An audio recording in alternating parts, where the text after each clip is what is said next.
कभी आप लोगों के साथ ऐसा हुआ है कि आपको एनर्जी फील हो रही हो या कोई भूतिया एक्सपीरियंस हुआ हो और फिर आपको लगा हो कि यार ये क्या था? Yes, I am gonna share my ghost encounter in this video.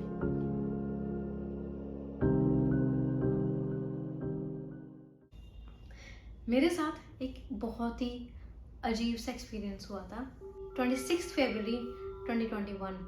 मेरे साथ एक ऐसा एक्सपीरियंस हुआ जिसके बाद मेरी लाइफ चेंज हो गई। हुआ क्या था, मैंने अपनी पास्ट लाइफ रिग्रेशन वाली वीडियो में पूरी स्टोरी बता रखी है क्या हुआ था, कैसे कैसे मुझे सपनों में ग्रेवयार्ड आते थे एंड कैसे मेरा उसी एक ग्रेवयार्ड में जाना भी हुआ और वही ग्रेव देखी जो सपने में आती थी। तो आई होप यहाँ से आपको इंटरेस्ट बनना स्टार्ट हो जाएगा, क्योंकि इस वीडियो में मैं आप लोगों को प्रूफ करने वाली हूँ कि गोस्ट होते हैं। तो अगर आप करते हो बिलीव, बहुत अच्छी बात है, नहीं करते तो इस वीडियो में हो जाएगा। वीडियो को अंत तक देखिएगा, अच्छी लगे तो लाइक करिएगा और आप लोगों के साथ भी कोई एक्सपीरियंस हुआ हो तो कमेंट करके ज़रूर बताना, ठीक है? तो स्टार्ट करती हूँ। हुआ ये था कि एक ग्रेवयार्ड में मुझे दो एनर्जी फील हो रही थी। तो एक थी किसी आदमी की जो 40 से 50 साल का था और एक लड़की की जो 20 से 23 साल के बीच की थी, बल्कि 23-24 साल की। तो बस मुझे बहुत ही स्ट्रॉन्ग वाइब जो थी वो लड़की की थी एंड मुझे वाइब्स फील हो जाती है अगर आपने मेरी सारी वीडियोस देखी हो तो उस दिन हुआ क्या कि जो ग्रेवयार्ड का गेट था ना, उसके पास ही एक टूम थी जो मतलब हमेशा मैंने सपने में देखी थी, हमेशा एंड बहुत बार देखी थी। तो क्या हुआ, जब हम ग्रेवयार्ड से निकले, क्योंकि एनर्जी तो मुझे वहाँ फील हो ही रही थी, तो मैंने लास्ट फोटो लिया था वो जो टूम था उसका मैंने क्लिक करा और पहली बार ऐसा हुआ था कि मेरा जो फ़ोन है उसकी स्क्रीन एकदम वाइट पड़ गई थी। मैं क्योंकि मम्मी पापा और भैया तीनों चले गए थे पीछे छोड़ के, तो मैंने जब वो देखा कि वाइट स्क्रीन हो गई है, मैं बस भागी वहाँ से, मैं बस भाग ली वहाँ पर। मैंने देखा क्या फ़ोटो सेव हुई नहीं हुई, ठीक है? उस दिन हम नैनीताल में थे, जो ग्रेवयार्ड था वो नैनीताल में था एंड हमने वो मतलब पूरे दिन हम नैनीताल घूमे। फिर रात को जिस होटल में हम रुके वहाँ पर वहाँ पर मुझे फिर कुछ वही वाइब्स फील होने लगी, वो जो लड़की की एनर्जी थी एंड मैं मतलब अपने आप को ना बहका रही थी कि मुझे नहीं फील हो रही, बट बहुत स्ट्रांग हो रही थी। क्योंकि फिर मम्मी तो बहुत गुस्सा कर देती हैं, ऐसे मम्मी को बिलीव नहीं होता कि मुझे एनर्जी से फील हो जाती है। तो हुआ क्या कि हम लोग खा के सो गए एंड पहली बार ऐसा हो रहा था कि मेरे सर में बहुत ही गंदा दर्द हुआ, बहुत बहुत बहुत ही गंदा दर्द। ऐसा सर में दर्द कभी नहीं हुआ था मुझे लाइफ में एंड उस रात हुआ। और हुआ क्या कि सब सो गए थे, मतलब भैया, पापा, मम्मा मेरे साइड में लेटी हुई थी एंड मुझे सोते हुए ऐसा फील हो रहा था कि मेरे साइड की, जहाँ मैं सो रही थी बेड के साइड में, एक लड़की खड़ी हुई है।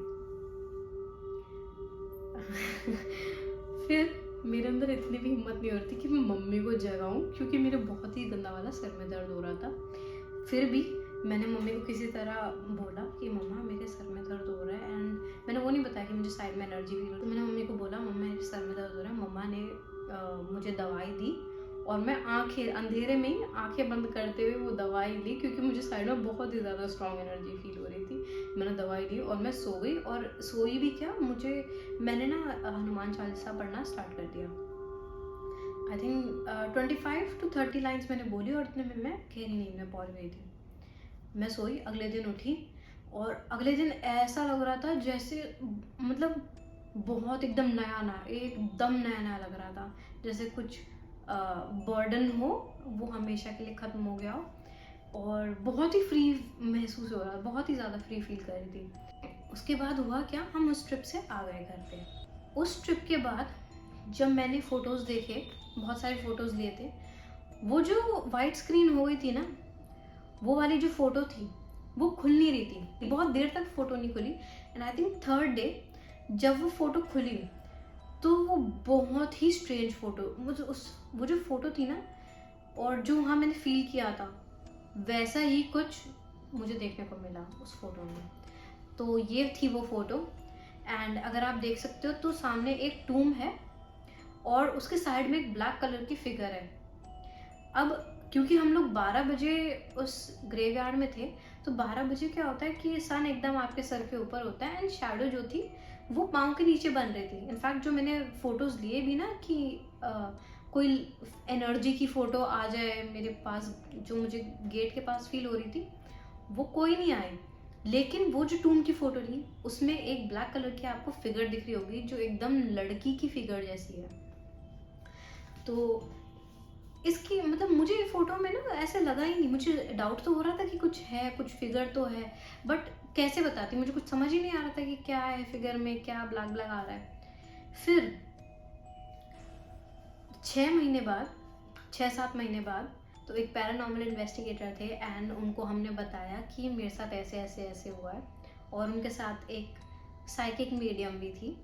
तो उन्होंने बताया कि वहाँ ये जो फिगर है ये एक्चुअली वही एनर्जी है जो आपको फील हो रही थी।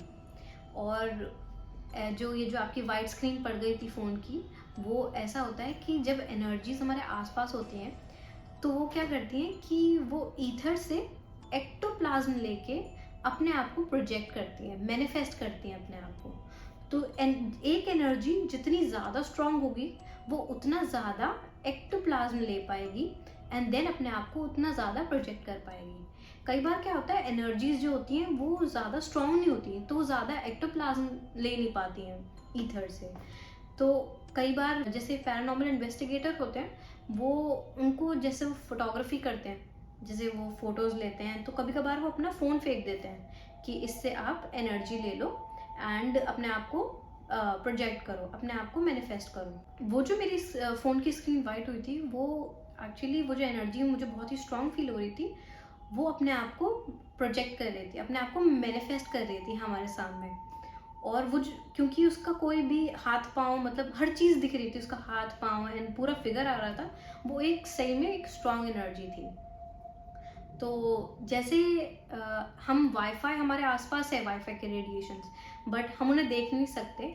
ऐसी बहुत सारी चीज़ें जो ऐसी बहुत सारी डायमेंशंस हैं जो हमारे आसपास हैं बट हम उन्हें देख नहीं पाते हैं। तो हम एक फिजिकल फॉर्म में है, 3 डायमेंशनल फॉर्म, ये सबसे सॉलिड फॉर्म होती है, और इसका एक पूरा कॉग्निटिव प्रोसेस है, मतलब देखना, सुनना, अपने जो कॉन्शियस माइंड है उसमें चीज़ें इमेजिन करना एंड देन उन चीज़ों को एक्सेप्ट करना। ये जो चीज़ें होती है ना, जैसे अदर डायमेंशन है, हम उन्हें देख नहीं सकते, कई बार उन्हें सुन सकते हैं, फील कर सकते हैं, या फिर अगर आपकी सिक्स सेंस बहुत स्ट्रांग है तो आप बता सकते हो कि हाँ यहाँ एनर्जी है, नहीं है, बट हम उन्हें देख नहीं सकते।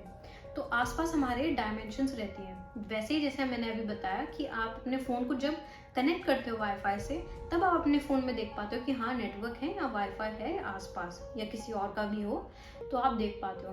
बट वैसे ही हमारे आसपास बहुत सारी एनर्जीज़ हैं जिन्हें हम देख नहीं पाते, लेकिन वो होती हैं। जब एक इंसान मरता है तो वो अपनी फिजिकल बॉडी को छोड़ देता है एंड वो अपनी एस्ट्रल बॉडी में आ जाता है। अब ये जो एस्ट्रल बॉडी होती है, ये इतनी केपेबल होती है कि ये अपने आप को मैनिफेस्ट कर सकती है। उसके बाद जो थर्ड फॉर्म आती है वो होती है स्पिरिट। ये जैसे किसी की डेथ हुई है तो उसकी जो आत्मा है, जो एस्ट्रल बॉडी है, वो तब तक एस्ट्रल बॉडी तब तक रहती है जब तक वो मूव ऑन नहीं कर पाती, जब तक उसको एक नई बॉडी नहीं मिल जाती। जितनी भी मैंने अभी तक स्पिरिचुअल बुक्स पढ़ी है उनमें ऐसा बताया गया है कि एस्ट्रल फॉर्म जो है वो एक तरह की ऐसी जगह है जिसमें ज़्यादातर लोग स्टक रह जाते हैं, क्योंकि उनकी कोई, जैसे बोलते हैं ना कि इसकी पुरानी कोई इसकी अधूरी इच्छा है वो रह गई है, तो वो एस्ट्रल बॉडी होती है जिसमें आत्मा स्टक हो जाती है। उसके बाद आती है स्पिरिट फॉर्म, स्पिरिट बॉडी। ये सब मैंने स्पिरिचुअल बुक्स में पढ़ा है। एंड ये जो है कि एक्टोप्लाज्म वगैरह लेते हैं, ये इस पर अभी भी पैरानॉर्मल इन्वेस्टिगेटर्स रिसर्च कर रहे हैं कि ऐसा होता है या नहीं होता। बट क्योंकि जो चीज़ मैंने अपने साथ एक्सपीरियंस करी, मैं तो बिलीव करती हूँ कि डायमेंशंस होती हैं।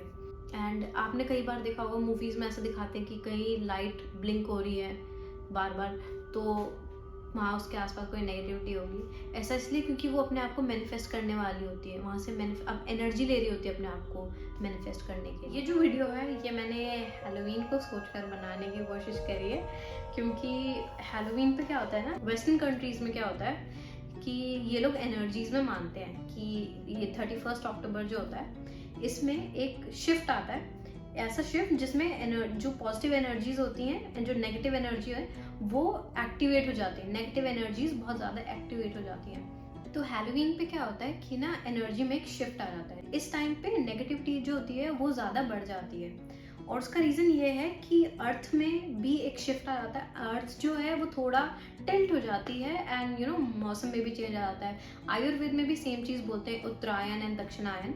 तो बेसिकली हैलोवीन कुछ भी नहीं है, ये बस हाँ थोड़ी एनर्जीज एक्टिवेट ज़रूर हो जाती है। फिर भी अगर आपको ये अच्छा लगा हो जानकर तो आप वीडियो को लाइक कर सकते हो, अपना एक्सपीरियंस शेयर कर सकते हो कमेंट में लिखकर, और वीडियोस के लिए चैनल को सब्सक्राइब कर सकते हो। Thanks for watching, bye.